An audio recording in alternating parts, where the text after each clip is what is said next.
Hola, tubers. Vamos a hablar hoy de un maestro de la ciencia ficción. Siempre tratamos de explicar por qué hacemos los vídeos como justificación a que los hagamos justamente, y os voy a dar la explicación de por qué hacemos este. Hemos detectado que algunos de los vídeos más seguidos de nuestro canal son justamente los que hablan de la ciencia ficción.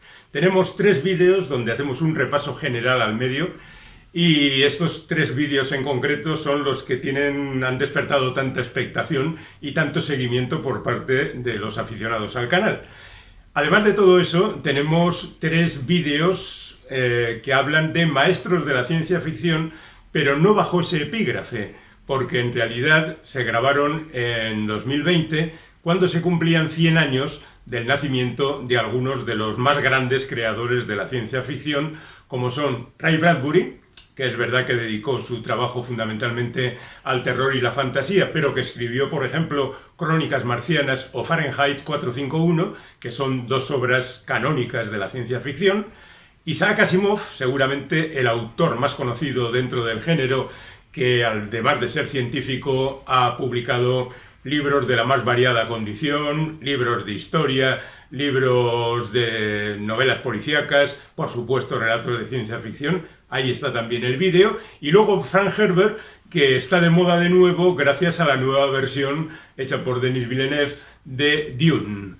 Y en consecuencia hay mucha gente que se ha apresurado a descubrir quién era este buen hombre. Además de todo esto, hay un 4º vídeo de efemérides del año pasado, de 2023, del centenario, de diferentes autores, digamos, menores, más desconocidos. Gente que a veces solo ha escrito una novela verdaderamente histórica, como podría ser El Cántico por Leibovitz de Walter Miller, pero que detrás de todos ellos hay una historia que a mí me parece interesante. Lo dejo ahí como material que ya está grabado y que ha quedado en la historia del canal, y nosotros vamos ahora a lo que nos interesa.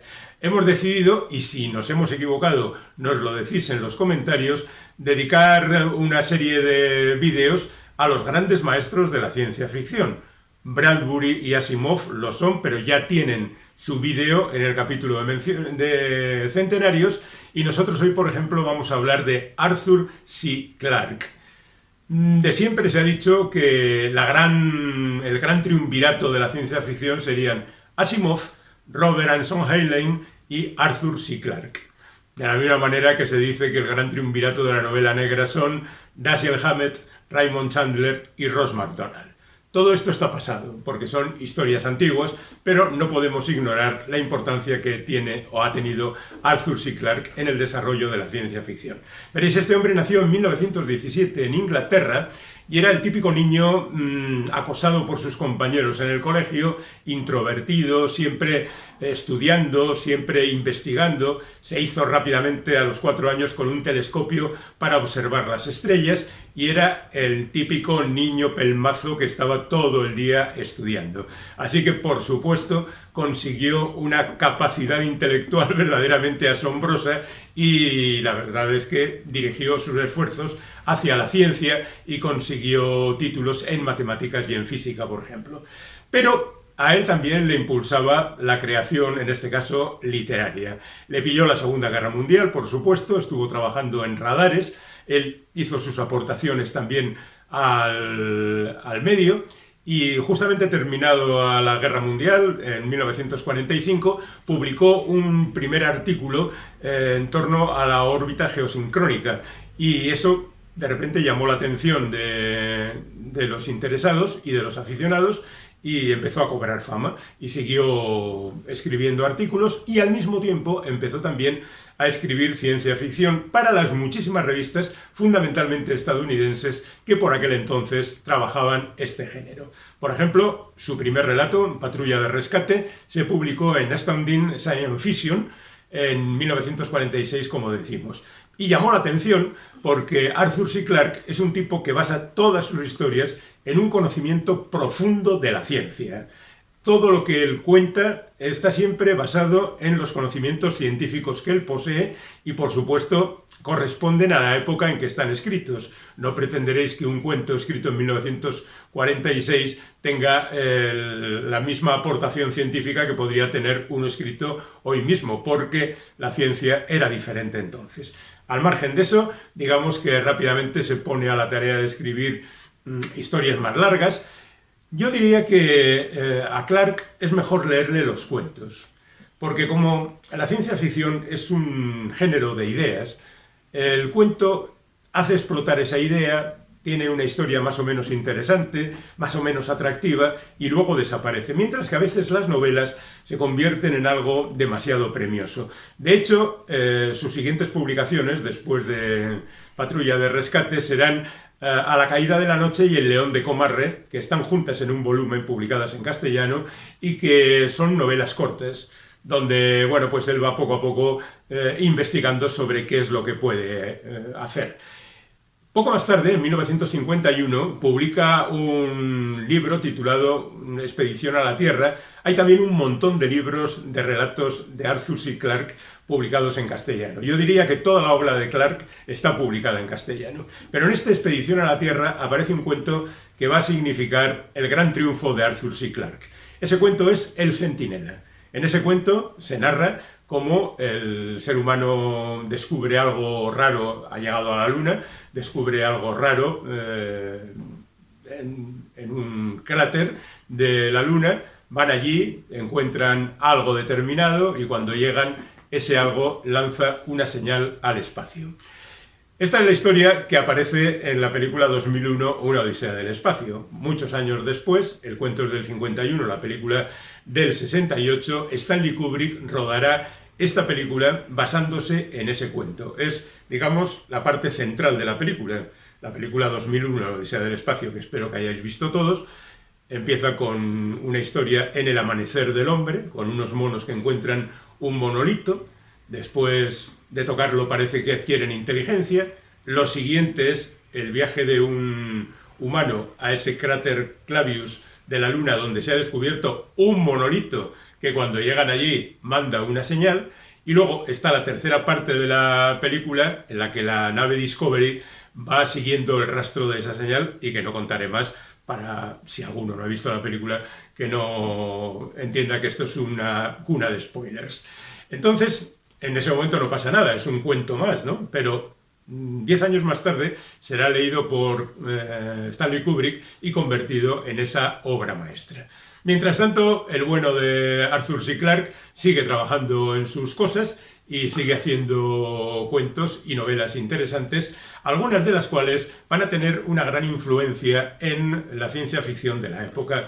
Por ejemplo, El fin de la infancia es una novela sobre justamente el abandono del ser humano de una etapa ya teóricamente olvidada, es decir, el camino hacia lugares más altos, hacia conversiones futuristas mucho más interesantes. Esa es una de las novelas que en los años 50, junto con las que escriben Heinlein y Asimov, van a sentar las bases de la ciencia ficción, y así pues la cosa va a funcionar en ese sentido. La ciudad de las estrellas es otra de estas novelas, y en el año 56 se va a vivir a Colombo, en Sri Lanka, entonces Ceilán, y porque él es muy aficionado al submarinismo, y aprovecha para escribir otra novela titulada En las profundidades, que es un verdadero ladrillo inaguantable, porque a veces el señor Clarke, también dejándose llevar por sus aficiones, acaba cayendo en la autocomplacencia y en el aburrimiento de los lectores. Afortunadamente no siguió por ahí, pero por ejemplo, digamos que En las profundidades es la novela que sirvió para inaugurar la colección de ciencia ficción de la revista Nueva Dimensión. Esa es la importancia que tenía Clarke hace 40-50 años dentro del mundo de la ciencia ficción. Arthur C. Clarke es también un gran divulgador, aparece en radio, en televisión, publica artículos, incluso viene a formular una especie de leyes de Clarke. La más famosa es aquella frase que decía: toda ciencia suficientemente avanzada es indistinguible de la magia. Está bien, no son leyes como las de la robótica de Asimov, pero bueno, al menos tienen su gracia. Además de todo esto, es un tipo que sigue investigando en la ciencia para sacar adelante más proyectos, y algunos de sus cuentos son adaptados fundamentalmente a la televisión, como por ejemplo el primero de ellos tiene lugar en 1952 en la serie Tales of Tomorrow, Cuentos del Mañana, donde además de el relato de Clarke, pues aparecen algunos de Theodore Sturgeon o incluso Julio Verne. Bueno, digamos que el bueno de Clarke se muestra entusiasmado con el trabajo de Stanley Kubrick, está durante toda la película trabajando a su lado, y al mismo tiempo que Kubrick va haciendo la película, él va escribiendo una novela basándose en el guión que están escribiendo conjuntamente. Es decir, es un trabajo verdaderamente curioso dentro del mundo del cine.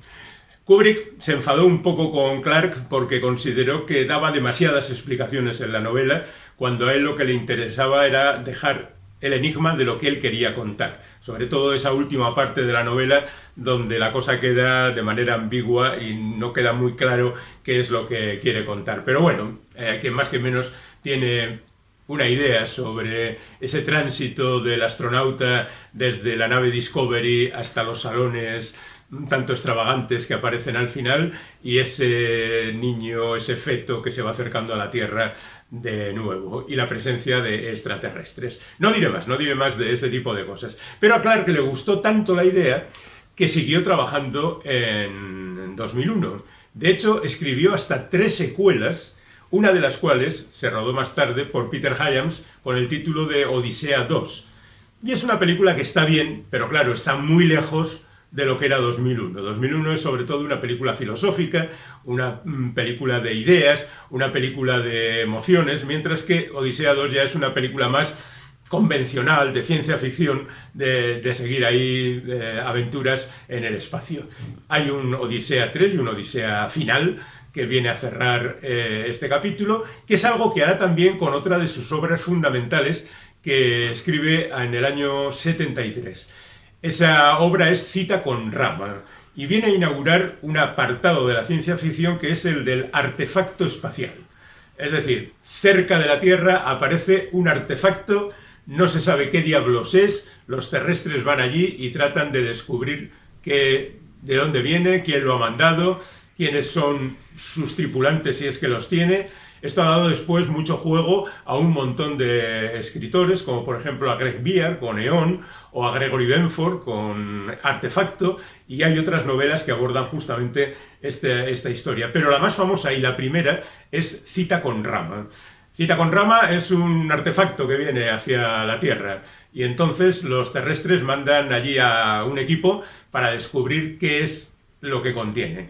Y efectivamente se meten por los intersticios del artefacto, van descubriendo cosas, aparentemente está todo vacío, pero hay sorpresas de todo tipo. Es una novela muy interesante y la recomiendo sin más. No haría lo mismo con las 3 continuaciones, 3 que tiene la novela, escritas no tanto por Arthur C. Clarke, sino por Gentry Lee. Aunque los dos firman la novela, digamos que las ideas son de Clarke y el trabajo es justamente de Gentry Lee, que por otra parte es un autor que colaborará con Clarke en numerosas publicaciones. Y es que hay algo que Clarke va a empezar a hacer a partir de 1980, es decir, va a dejar de trabajar y va a dejar que sus ideas las manipulen y las trabajen otros. De hecho, a partir de esa fecha, sus novelas vienen siempre firmadas por Clarke y otro señor, sea este el que sea. Y todo eso se debe, creo yo, es una especulación personal, al problema que tuvo con la novela de 1979, Las fuentes del paraíso. En esta novela, Clarke aborda el tema del transbordador espacial. El ascensor espacial, perdón. Es decir, un ascensor que va desde la Tierra hasta donde sea, la estación espacial, a lo que sea. Pero ocurrió que pocas semanas antes de la publicación de este libro apareció otro que contaba exactamente la misma historia y que se titulaba La telaraña entre los mundos. de un autor que lamentablemente nos dejó cuando todavía era muy joven, pero que había cogido una gran popularidad por aquel entonces, Charles Sheffield, y de repente resulta que parece que Arthur C. Clarke ha copiado a Charles Sheffield la idea del ascensor espacial. Y entonces hay un momento en que su prestigio parece tambalearse, Clarke se molesta mucho, porque es normal, quiero decir, el libro de Sheffield ha aparecido unas semanas antes que el de Clarke, no ha tenido tiempo de copiarlo, seguramente es una de esas ideas que circulan por ahí y que es atrapada por dos autores diferentes en un momento determinado. Pero esto fue, digo yo, porque a partir de ese momento es cuando se produce el motivo por el cual el bueno de Clarke deja a otros que escriban sus novelas de ficción y él se centra fundamentalmente en los ensayos, en trabajos de ciencia, que es lo que siempre le ha gustado, y en alguna polémica que otra por irse de la lengua demasiado en alguna entrevista. Bueno, además de 2001 y de 2002, 2010, Odisea 2, hay otras historias de Clarke que han sido llevadas a la pantalla, generalmente cuentos que van a parar a series como Atrapados en el espacio, y hay una película hecha por geometría fractal muy curiosa que es Los colores del infinito, que la verdad es que resulta muy sorprendente basada en sus ideas. Rama, Cita con Rama, está también en videojuegos, y El fin de la infancia también tiene una adaptación televisiva, además de otras cosas que han sido llevadas a la pequeña pantalla. Clarke es sin duda uno de los grandes autores de la ciencia ficción, que ha tenido un par de puntos de gloria y el resto una trayectoria bastante anodina, pero muy sólida, muy potente, muy de gustar a los científicos y de dejar satisfechos, naturalmente, a los buenos aficionados a la ciencia ficción. Como diría alguien, ya no salen autores como Arthur C. Clarke. Por eso hoy lo hemos incluido en nuestra galería de maestros de la ciencia ficción.